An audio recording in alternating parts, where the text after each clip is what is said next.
गिधाडांचा समूह घनदाट जंगलात राहत होता.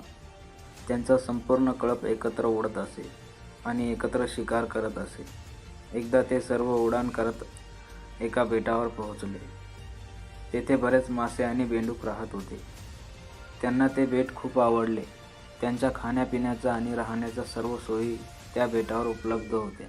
सर्व गिधाडांनी एकाच बेटावर राहू लागली. आता त्यांना शिकार करण्यासाठी कुठेही जावं लागत नव्हते. सर्वांनी कष्ट न करता पोटभर जेवले आणि त्या बेटावर खऱ्या अर्थाने जगू लागले. त्यांच्या कळपात एक वृद्ध गिधाडही राहत होते. हे सर्व पाहून ते वृद्ध गिधाड खूप अस्वस्थ झाले. आपल्या साथीदारांची आळशी अवस्था पाहून त्याला काळजी वाटू लागली. तो सर्व गिधाडांना अनेक वेळा इशाराही द्यायचा की मित्रांनो, आपण पुन्हा शिकार करण्यासाठी उड्डाण केली पाहिजे, जेणेकरून आपली शिकार करण्याची कला आणखी मजबूत ठेवता येईल. असेच आळस करत राहिलो तर एक दिवस शिकार करायलाही विसरू जाऊ आम्ही. लवकरच त्यांच्या जुन्या जंगलात परत जावे लागेल. त्या वृद्ध गिधाडाचा सल्ला ऐकून सर्व गिधाडे हसू लागली. त्याची खिल्ली उडू लागली. ते म्हणाले की म्हातारपणामुळे त्याची मनबुद्धी बिघडली आहे, त्यामुळे ते आम्हाला आरामदायी जीवन सोडण्यासाठी सल्ला देत आहेत.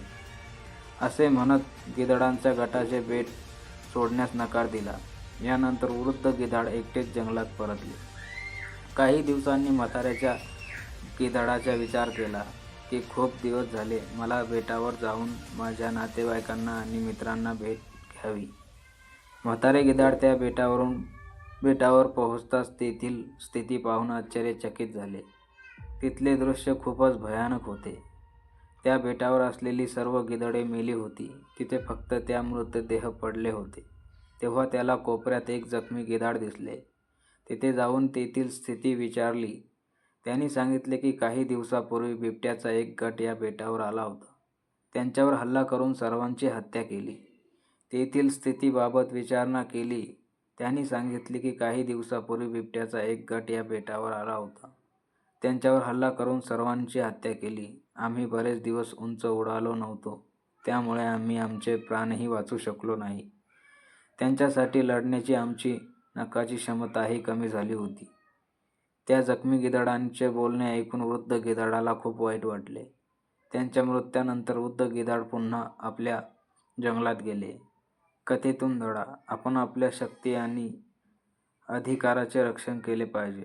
आळशीपणामुळे आपण आपले कर्तव्य करणे थांबवले तर हे भविष्यात आपल्यासाठी घातक ठरू शकते.